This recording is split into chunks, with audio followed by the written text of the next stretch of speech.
Hey everybody, welcome to Cowboy Leather. Hope everybody had a good week. And usual, I had projects coming in, projects going out. Excuse me. We've been kind of hit and miss around here. Some days it's utter chaos, and then there's other days we just sit here and twiddle our thumbs. That we're turning stuff out, making stuff, doing repairs for people. So, we'll take the slow time, we'll take the fast time. I've seen here in the last, couple weeks, a lot of people are getting new machines. Excuse me. They're breaking down and they're getting their heavy-duty industrial sewing machines, and they're getting them, and they attempt to sew with them or whatever, and right off the get-go, they're having trouble. And the first thing they do is they get on Facebook and start posting questions. Why is the machine doing this? Why isn't it doing that? And they're getting 14 different answers. And 90% of them answers are wrong. I say it, but they're wrong. I mean, I'm not an expert, but I've been at this long enough that, I know pretty much when something's not going right, I know how to fix it. But getting back to where I started, they'll put thread in it, and they'll do all sorts of stuff. They'll get it ready to sew, and it starts like pulling either the top thread's pulling the bottom thread to the top, or vice versa. The last one I saw, it looked like the top thread was too tight and pulling the bobbin thread up through. Now, they said they just got the machine out, just threaded it up, and getting ready to use it, and they had a little piece of leather laying next to it. Well, that right there, why are you trying to stitch on one piece of thin leather? Now, there's a key point right there, thin. Now, I'm talking, they're having trouble with the industrial, with the big rammer jammers. Those machines are made to start stitching and going through, 2 and 3 and layers of leather. And they're going through and they're trying to run a single piece of 5 to 6, or they're even trying to stitch on some 3 to 4 ounce leather. Well, the machines are too big for that. You're going to have trouble. Unless you've got smaller needles, smaller thread, and, a few of the other factors. So let me just catch up. This guy, I don't know if it's a guy or a woman, showed a picture. It's got the bottom thread pull it up, and it gives you the effect that it's, your top thread's too tight. Well, people going, well, no, your bottom thread's too tight. You got to tighten it up. Wrong. These machines, when they're manufactured in wherever they're made, they are, before they leave the door, 90% of the time, they are set to factory specs. All right, that machine's come here to the United States and goes to the dealer. 90% of the dealers will unpack it, and they will make sure that nothing's broken. They'll thread it up, and they'll get it so it stitches. They'll get it so everything is adjusted to factory specs. That's why when you get these machines, 90% of the time, you're going to find a small patch of leather in there. You know, two, sometimes stacked 2 or 3 layers thick. And they've got it so it's, you know, sewing like a Cadillac. Well, I don't think in the process of going from the dealer to your front door that there's little gremlins in there turning and buggering things up. Well, sometimes people don't realize it, but most of the time when they ship these machines, they've got a 27 gauge needle in there, size 27, whatever the case may be, which is great if you're going to run 277 and higher. Well, unless you bought this machine to sew saddle skirting and heavy leather, that is too big. That 27 gauge needle is too big. You got to drop down. I myself, on my machine, I run, seeing I'm not doing harness work or any heavy duty work like that anymore. I've dropped from the 277. I've dropped back to the 207 top and bottom there. I used to run a 277 on the bottom, and you could run it was 346 on the top. Well, then I dropped back to the run 277 top and bottom. Then I stopped and I dropped the size, 1 or 2 size needles. I think I went from the 27 to the 25, and I dropped back to running a 19 and a 20 needle. So, which was a good combination, you know, for the 207 thread. So anyways, that's one thing, you know, you got to look out for. But like I say, if you unbox that machine or you go to the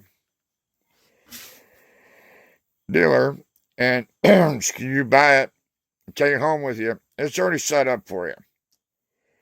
And even if they bring it from manufacturer to the dealer, and the dealer takes it apart, takes it out of the box, and sets it up, it's set up. You should be able to take it out of the box, put it together, and just go to sewing to your little heart's content.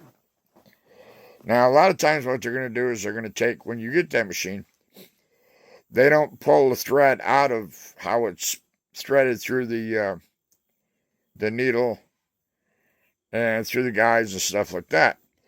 So what I suggest people do is when you put your thread in the thread stand, tie the end of the thread that's already in there to what you're putting on it, and gently pull it through and watch where it goes, you know, as it goes through the needle, through the guides and the rollers and everything else. So what I'm saying is, let's see if I can switch. switchy here. So what I'm saying is, okay, there's my thread stand. You run your thread up, goes through them guides. Now I've got a needle, or not a needle, but a bobbin winder on this machine, so I got two threads going up. So it's going to run around. It's going to run through that adjustment, run down. This is the one that's going in the machine to the needle. It's going to run down. It's going to run through there, through the take-up spring, take-up arm, run down, and to the needle. All right. So what you're doing is, if you take that piece of tape you've already got in there, tie it to this one, and just pull it. It'll thread itself. Just watch where your thread's going. And, then you've got your, on this one, now this is the old hot mess. So it looks like it's been through a battle. But anyways, and then, there's your, the thread I'm using to go through to the bobbin winder. And oh, by the way, this thread I'm running is Tex 210.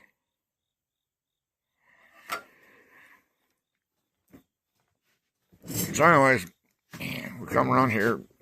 I have to get up, get my butt off the chair.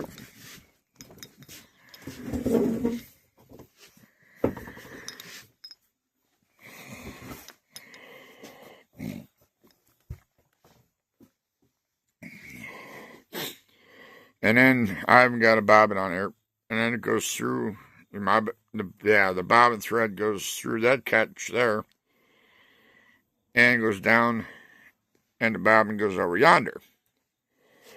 Now, another problem I see is if you get to winding a bobbin, you got to look at this once in a while, because it has a tendency sometimes of winding, like if you get going pretty good clip, and if this here gets a slack, then it doesn't wind here tight. So now you've got a loose bobbin. Well, when you go and put that bobbin in there and try and stitch with it, you haven't got your tension. So basically what I've been told, and this comes from a lot of the old timers, you do not have to play with the bobbin temperature, bobbin tension. Very, very rarely. And another thing I've seen people is you've got,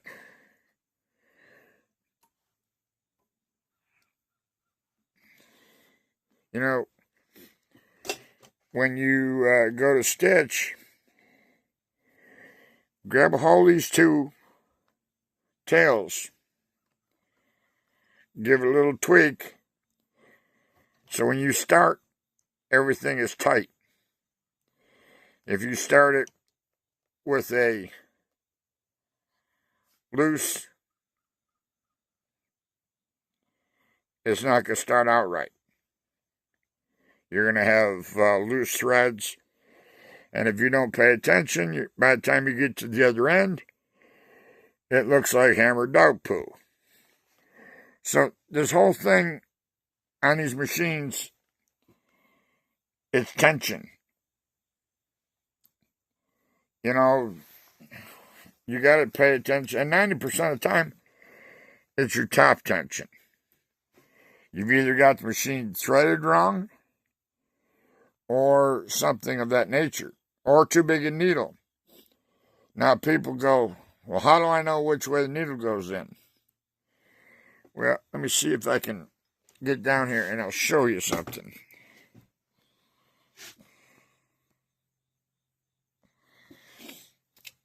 I have to find me a pointer.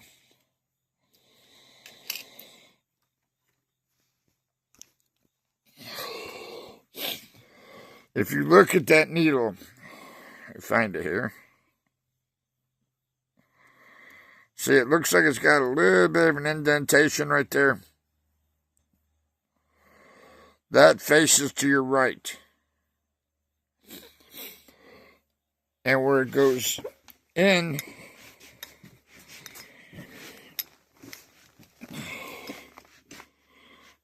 down here, man.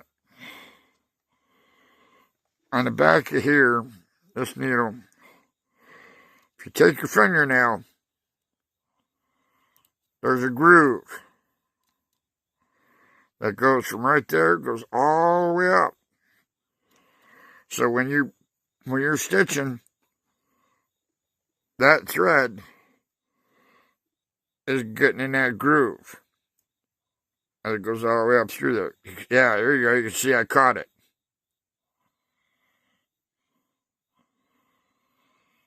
So that groove goes away from the machine, and that indentation goes inward. Some of the needles don't have that groove, depending on what brand you use. But what I do is I take my fingernail, and because I'm getting old, can't see, so I can lock my fingernail in there. That tells me where that needle is positioned right. And it helps to have it square. Sometimes you get it just a twisted whisker is okay. But you want it to be straight, in a straight line. The groove, straight line facing this way. This groove facing back this way. If that's out of whack, that's going to give you issues. Again, and if that needle is too big, that'll give you issues. The type of needle that you're using. You know, you've got diamond tip, you've got shovel tip, you've got spade tip.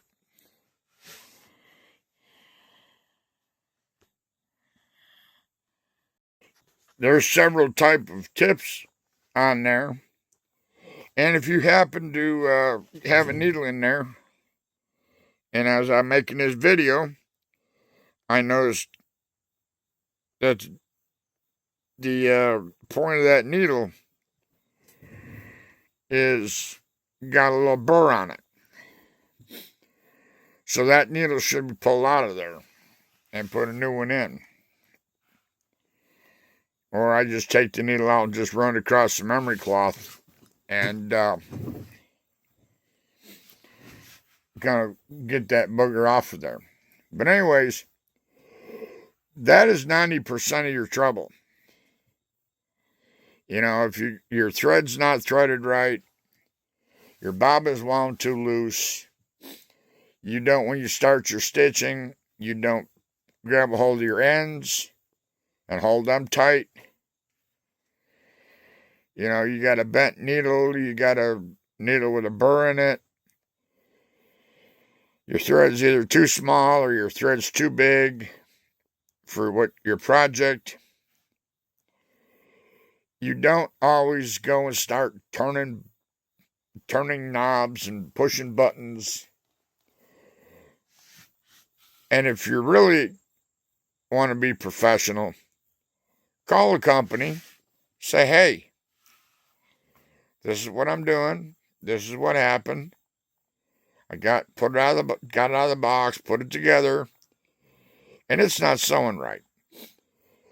And being that we have cell phones that we can do video calls, Skyping, or whatever you want to call it, we can get them up on the phone and show them what we're doing, and they can walk you through it. You know, there's no shame in asking questions. But you know, I saw as what started this whole thing up. The person had a brand spanking new Cowboy 135-6 or something like that. I can't remember. It was a cowboy machine. And somebody made some snarky remark. Says, well, if you would have bought a Cobra, you wouldn't have had that problem. Well, I was busy doing other things or I would have commented back.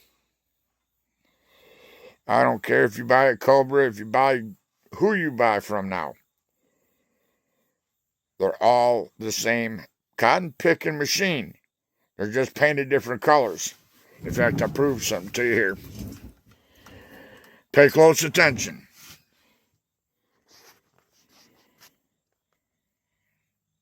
There's the Juki. All right. That's DLN 5410H. See it?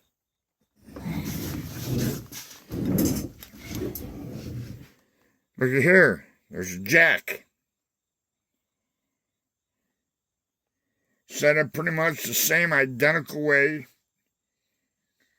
All this is the same. Reverser. This. Folks, I don't care.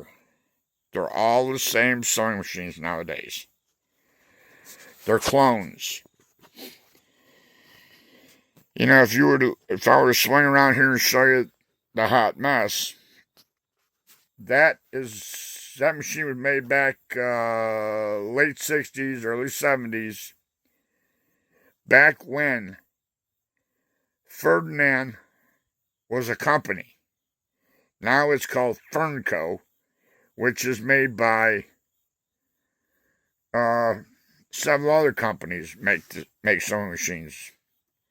They all look like the same machine. So, you know, I know you people are fanboys about your Cobras, and they're all the same machine. They thread the same. You push the pedal, they run the same. You know, and if you're going to help somebody when they have a problem, don't say, oh, you got to adjust the bottom. Don't adjust the bottom, because that throws you off. Now you're trying to adjust. You got to remember, well, how many times did I turn the upper adjustment? How many times did I turn the bottom adjustment? And whether you realize it or not, that bobbin, if you just tweak it just ever so slightly, that's like turning the upper adjustment 3 times. The bobbin is very, very, very sensitive. The old timers used to say, especially on like the singers, you turn that screw, and you take, and it's like the yo-yo tension test. You tighten it, and you take, and you hold it by the string, and you kind of drop it and go, and let it jerk, and see how much it moves. Well, you really can't do that with these newer machines, because they have got finer adjustments on them. But what am I going to tell you? You're going to do what you want to do. You're going to like your Cobras. You're going to like your Jukis. You're going to like whatever. But I am telling you and trying to give you some pointers that look at these little things that you wouldn't think of. Look at it. Check it out before you go into the bellies of the beast. Because you could end up getting yourself really in too deep. And if you don't understand, don't keep fooling with it. Because if you don't understand and you keep listening to Joe Blow on Facebook, they may be a hand sewer and have no clue what they're talking about. But they got to give some kind of comment. And I'm going to throw even myself under the bus. If you got time to be on Facebook, you ain't doing jack squat in your leather crafting. You're not going to learn nothing on Facebook. You're going to learn something by watching a YouTube video where somebody like me, whether I tell you, the gospel or not, I'm giving you pointers to do something, just like everybody else is on Facebook. We are trying to help you so you don't have or make the mistakes that we've made coming up the ranks. So everybody, you're getting free knowledge. Facebook, half the time the information you get on there is wrong. And, people, that's all they do. They sit on Facebook. Well, if you're sitting on Facebook, how are you getting knowledge of the leather craft? So, whether I make any sense or not, I've been here, I've done it. I've got t-shirts for it. I've learned a lot from the old timers and a lot from the newer people. And, I value the information I get from the old timers more than I get from the newer people. Because, you look at the equipment I got, some of you probably laugh at it. But you know what? It's paid for. And I didn't have to spend $2,000 or $3,000. It's used. And I put my ugly sewing machines up against your fancy Cobras and any day of the week. But, whatever. I don't care. It's mine. I own it. And if I decide I want to just pull a plug on them and let them sit here for the rest of their life or the rest of my life, I can do it. I don't have to stay working on this stuff to pay back that $3,000. I mean, I've had people comment, "Oh, that's an old machine. It's wore out." Well, if you're Cobra and your fancy new Juki and whatnot lasts as long as this old hot mess has lasted, then let's talk.